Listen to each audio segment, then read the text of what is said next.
ഇത് PSC ബുള്ളറ്റിനിലെ മൂന്നാമത്തെ ക്ലാസ്സാണ്. കേരളം ഭൂമിശാസ്ത്രം. അപ്പോൾ എങ്ങനെ തുടങ്ങുമല്ലേ? കേൾക്കാം കേട്ടുകൊണ്ട് പഠിക്കാം. ഇന്ന് കേരളത്തിലെ പ്രധാന ചുരങ്ങളാണ്. പാലക്കാട് ചുരത്തിലൂടെ കടന്നു പോകുന്ന ദേശീയപാത NH 544. പേരമ്പാടി ചുരം ബന്ധിപ്പിക്കുന്ന സ്ഥലങ്ങൾ കണ്ണൂരിനെയും കൂർഗിനെയും. വയനാടിനെയും കണ്ണൂരിനെയും ബന്ധിപ്പിക്കുന്ന ചുരം പാൽ ചുരം. പെരിയ ചുരം ബന്ധിപ്പിക്കുന്ന സ്ഥലങ്ങൾ മാനന്തവാടിയെയും മൈസൂരിനെയും.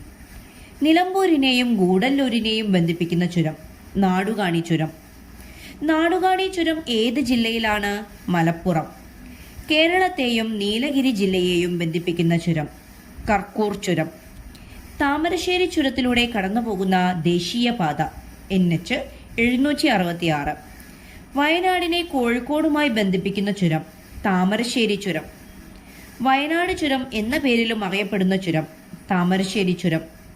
ആര്യങ്കാവ് ചുരത്തിലൂടെ കടന്നുപോകുന്ന ദേശീയപാത NH 744. പാലക്കാട് ചുരം കേരളത്തെ തമിഴ്നാട്ടിലെ ഏത് ജില്ലയുമായിട്ടാണ് യോജിപ്പിക്കുന്നത്? കോയമ്പത്തൂർ. പാലക്കാടിനെയും കോയമ്പത്തൂരിനെയും ബന്ധിപ്പിക്കുന്ന ചുരം പാലക്കാട് ചുരം. കേരളത്തിൽ സഹ്യന് കുറുകെയുള്ള ഏറ്റവും വലിയ ചുരം പാലക്കാട് ചുരം. തൊടുപുഴയെയും തേനിയെയും ബന്ധിപ്പിക്കുന്ന ചുരം കമ്പം ചുരം. പശ്ചിമഘട്ടത്തിലെ ഏറ്റവും വലിയ മലമ്പാത പാലക്കാട് ചുരം. പാലക്കാട് ചുരത്തിന്റെ ശരാശരി വീതി 40 കിലോമീറ്റർ. ദക്ഷിണേന്ത്യയിലെ കാലാവസ്ഥ നിർണ്ണയിക്കുന്നതിൽ പ്രധാന പങ്കുവഹിക്കുന്ന ചുരം പാലക്കാട് ചുരം. ബോഡിനായ്ക്കന്നൂർ ചുരത്തിലൂടെ കടന്നുപോകുന്ന ദേശീയപാത NH 85. കൊല്ലം ചെങ്കോട്ട റെയിൽപാത കടന്നുപോകുന്ന ചുരം ആര്യങ്കാവ് ചുരം. ബോഡിനായ്ക്കന്നൂർ ചുരം ബന്ധിപ്പിക്കുന്ന സ്ഥലങ്ങൾ ഇടുക്കിയെയും മധുരയെയും. ആര്യങ്കാവ് ചുരം ബന്ധിപ്പിക്കുന്ന സ്ഥലങ്ങൾ പുനലൂരിനെയും ചെങ്കോട്ടയെയും. പഴയ തിരുവിതാംകൂറിനെയും മദ്രാസ് പ്രവിശ്യയെയും ബന്ധിപ്പിച്ചിരുന്ന ചുരം ആലുവാമൊഴി ചുരം. അടുത്തത് കേരളത്തിലെ നദികൾ. പെരിയാർ. പെരിയാറിന്റെ പഴയ പേര് ചൂർണി. പെരിയാറിന്റെ നീളം 244 കിലോമീറ്റർ. കേരളത്തിലെ ഏറ്റവും നീളം കൂടിയ നദി പെരിയാർ. ശ്രീ ശങ്കരാചാര്യർ പൂർണ്ണ എന്ന് വിളിച്ച നദി പെരിയാർ. ഏത് നദിയുടെ പോഷക നദിയാണ് മുതിരപ്പുഴ? പെരിയാർ. പെരിയാർ ഒഴുകുന്ന ജില്ലകൾ ഇടുക്കി, എറണാകുളം. പെരിയാറിൽ ചേരുന്ന ആദ്യത്തെ പോഷക നദി മുല്ലയാർ.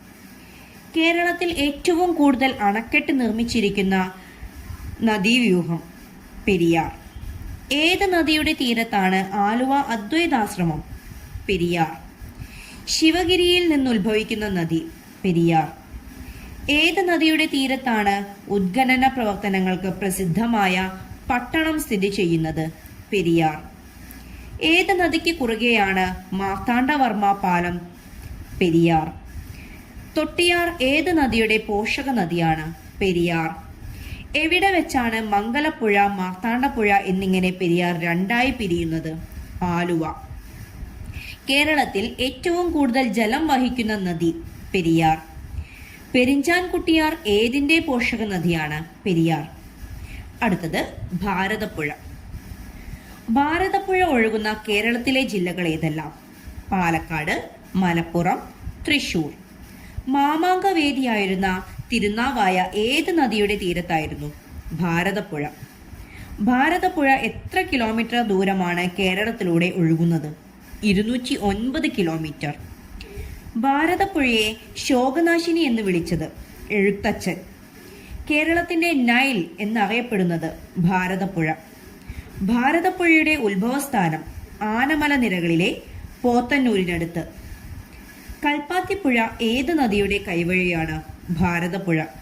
ഭാരതപ്പുഴയുടെ തീരത്ത് സ്ഥിതി ചെയ്യുന്ന ഹിന്ദുക്കളുടെ വിശുദ്ധമായ ശ്മശാനം തിരുവില്ലാമലയിലെ ഐവർ മഠം. ഭാരതപ്പുഴ എവിടെ വെച്ചാണ് അറബിക്കടലിൽ ചേരുന്നത്? പൊന്നാനി. മിനി പമ്പ എന്ന പദ്ധതി കേരളത്തിലെ ഏത് നദിയുമായി ബന്ധപ്പെട്ടതാണ്? ഭാരതപ്പുഴ. അടുത്തത് പമ്പ. പമ്പയുടെ ധാനം എന്നറിയപ്പെടുന്നത് കുട്ടനാട്.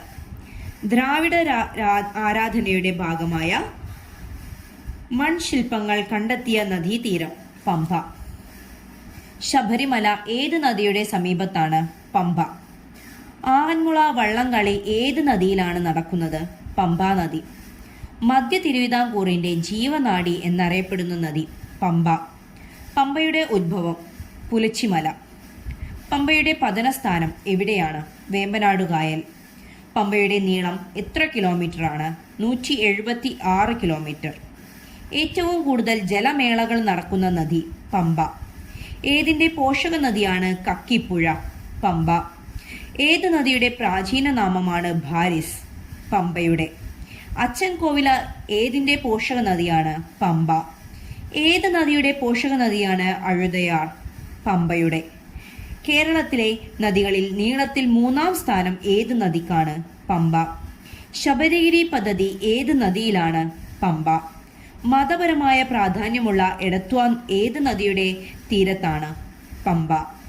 ഏത് നദിയുടെ പോഷക നദിയാണ് കക്കാട്ടാർ? പമ്പ. മണിമലയാർ ഏത് നദിയിലാണ് ചെന്നുചേരുന്നത്? പമ്പ. മാരാമൺ കൺവെൻഷൻ നടക്കുന്നത് ഏത് നദിയുടെ തീരത്താണ്? പമ്പ. പമ്പാ നദിയും അച്ചൻ കോവിലാകും സംഗമിക്കുന്ന സ്ഥലം വീയപുരം, ആലപ്പുഴ. രാജീവ് ഗാന്ധി ട്രോഫി വള്ളംകളി നടക്കുന്നത് ഏത് നദിയിലാണ്? പമ്പ. റാന്നി ഹിന്ദുമത കൺവെൻഷൻ ഏത് നദിയുടെ തീരത്താണ്? പമ്പാ നദിയുടെ. ഉത്രാടം തിരുനാൾ വള്ളംകളി നടക്കുന്ന നദി പമ്പ. ആറന്മുള പാർത്ഥസാരഥി ക്ഷേത്രം ഏത് നദിയുടെ തീരത്താണ്? പമ്പ. അടുത്തത് ചാലിയാർ. ചാലിയാറിന്റെ നീളം എത്ര കിലോമീറ്ററാണ്? 169 കിലോമീറ്റർ. കേരളത്തിൽ സ്വർണ്ണ നിക്ഷേപം കണ്ടെത്തിയിട്ടുള്ള നദീതീരം ചാലിയാർ. കുഞ്ഞാലിമരയ്ക്ക് ജലോത്സവം നടക്കുന്നത് ഏത് നദിയിലാണ്? ചാലിയാർ. ചാലിയാർ ഉത്ഭവിക്കുന്ന മലനിര ഇളമ്പലേരിക്കുന്ന്. മാവൂർ ഗ്വാളിയോർ റയോൺസ് കാരണം മലിനീകരിക്കപ്പെട്ട നദി ചാലിയാർ. കേരളത്തിൽ ജലമലിനീകരണത്തിനെതിരെ നടന്ന ആദ്യ സംഘടിത പ്രക്ഷോഭം ചാലിയാർ പ്രക്ഷോഭം. ഏത് നദിയുടെ പോഷക നദിയാണ് ഇരുവഴിഞ്ഞിപ്പുഴ? ചാലിയാർ. ബേപ്പൂരിൽ വെച്ച് അറബിക്കടലിൽ ചേരുന്ന നദി ചാലിയാർ. ചാലിയാർ പ്രക്ഷോഭത്തിന് നേതൃത്വം നൽകിയത് KA റഹ്മാൻ. അടുത്തത് ചാലക്കുടിപ്പുഴ. പുത്തൻവേലിക്കരയിൽ വെച്ച് പെരിയാറിന്റെ ശാഖയായ മംഗലപ്പുഴ ഏത് നദിയിലാണ് ചേരുന്നത്? ചാലക്കുടിപ്പുഴ. മത്സ്യസമ്പത്ത് ഏറ്റവും കൂടിയ കേരളത്തിലെ നദി Chalakudypuzha. Nitta gelatin India limited എന്ന സ്ഥാപനം കാരണം മലിനീകരിക്കപ്പെടുന്നു എന്ന് ആരോപിക്കപ്പെടുന്ന നദി ചാലക്കുടിയാർ. കേരളത്തിൽ ഏറ്റവും കൂടുതൽ ജൈവ വൈവിധ്യമുള്ള നദി ചാലക്കുടിപ്പുഴ. കേരളത്തിലെ ഓക്സ്ബോ തടാകമായ വൈന്തല ഏത് നദിയിലാണ്? ചാലക്കുടിയാർ, തൃശൂർ ജില്ല. കിഴക്കോട്ടൊഴുകുന്ന നദികൾ. കേരളത്തിലെ കിഴക്കോട്ടൊഴുകുന്ന 3 നദികൾ കബനി, ഭവാനി, പാമ്പാർ. ഏത് സ്ഥലത്ത് വെച്ചാണ് കബനി നദി കാവേരിയിൽ ചേരുന്നത്? തിരുമക്കുടൽ. പനമരം പുഴയും നൂൽപ്പുഴയും ഏതിന്റെ പോഷക നദികളാണ്? കബനി. കേരളത്തിലെ കിഴക്കോട്ടൊഴുകുന്ന നദികളിൽ ഏറ്റവും നീളം കൂടിയത് കബനി. ചങ്കലാടി, മയിലാടി തുടങ്ങിയവ ഏതിന്റെ പോഷക നദികളാണ്? പാമ്പാർ. കേരളത്തിലെ കിഴക്കോട്ടൊഴുകുന്ന നദികളിൽ വടക്കേ അറ്റത്തെ നദി കബനി. കപില എന്നും അറിയപ്പെടുന്നത് കബനി നദി തന്നെയാണ്. മാനന്തവാടി പുഴയെയും പനമരം പുഴയെയും യോജിച്ച് രൂപം കൊള്ളുന്ന ജലപ്രവാഹം കബനി. കബനിയുടെ ആകെ നീളം 234 കിലോമീറ്റർ. കബനി ഒഴുകുന്ന കേരളത്തിലെ ജില്ല വയനാട്. വയനാട്ടിലെ തൊണ്ടാമുടിയിൽ നിന്ന് ഉത്ഭവിച്ച് കാവേരി നദിയിൽ ചേരുന്ന കബനി. കേരളത്തിലെ കിഴക്കോട്ടൊഴുകുന്ന നദികളിൽ ഏറ്റവും നീളം കുറഞ്ഞത് പാമ്പാർ. ഇടുക്കിയിൽ ഉത്ഭവിച്ച് തമിഴ്നാട്ടിലെത്തുമ്പോൾ അമരാവതി എന്നറിയപ്പെടുന്ന നദി പാമ്പാർ. കേരളത്തിലൂടെ എത്ര കിലോമീറ്ററാണ് പാമ്പാർ ഒഴുകുന്നത്? 29 കിലോമീറ്റർ. ഏത് നദിയുടെ പോഷക നദിയാണ് കൊടുങ്ങരപ്പള്ളം പുഴ? ഭവാനിപ്പുഴയുടെ. ശിരുവാണിപ്പുഴയും വരകാറും ഏതിന്റെ പോഷക നദികളാണ്? ഭവാനി. തമിഴ്നാട്ടിൽ ഉത്ഭവിച്ച് തമിഴ്നാട്ടിലേക്ക് തന്നെ തിരികെ ഒഴുകുന്ന ഏക പുഴ ഭവാനി. അട്ടപ്പാടിയിൽ കൂടി ഒഴുകുന്ന നദി ശിരുവാണി. ഭവാനി ഒഴുകുന്ന കേരളത്തിലെ ജില്ല പാലക്കാട്. പാമ്പാർ ഒഴുകുന്ന കേരളത്തിലെ ജില്ല ഇടുക്കി. കബനി ഏത് നദിയുടെ പോഷക നദിയാണ്? കാവേരിയുടെ. ശിരുവാണി ഏത് നദിയുടെ പോഷക നദിയാണ്? ഭവാനി. പാമ്പാറും തേനാറും തമിഴ്നാട്ടിൽ സംഗമിച്ച് രൂപം കൊള്ളുന്ന നദി അമരാവതി. പുനരുജ്ജീവിപ്പിച്ച കൊടുങ്ങരം പള്ളം എന്ന നദി ഒഴുകുന്ന കേരളത്തിലെ പ്രദേശം അട്ടപ്പാടി. എവിടെ വെച്ചാണ് ഭവാനി തമിഴ്നാട്ടിൽ പ്രവേശിക്കുന്നത്? കൽക്കണ്ടിയൂർ. ഭവാനിയുടെ ആകെ നീളം 217 കിലോമീറ്റർ. കേരളത്തിലൂടെ ഭവാനി ഒഴുകുന്നത് 37.5 കിലോമീറ്റർ.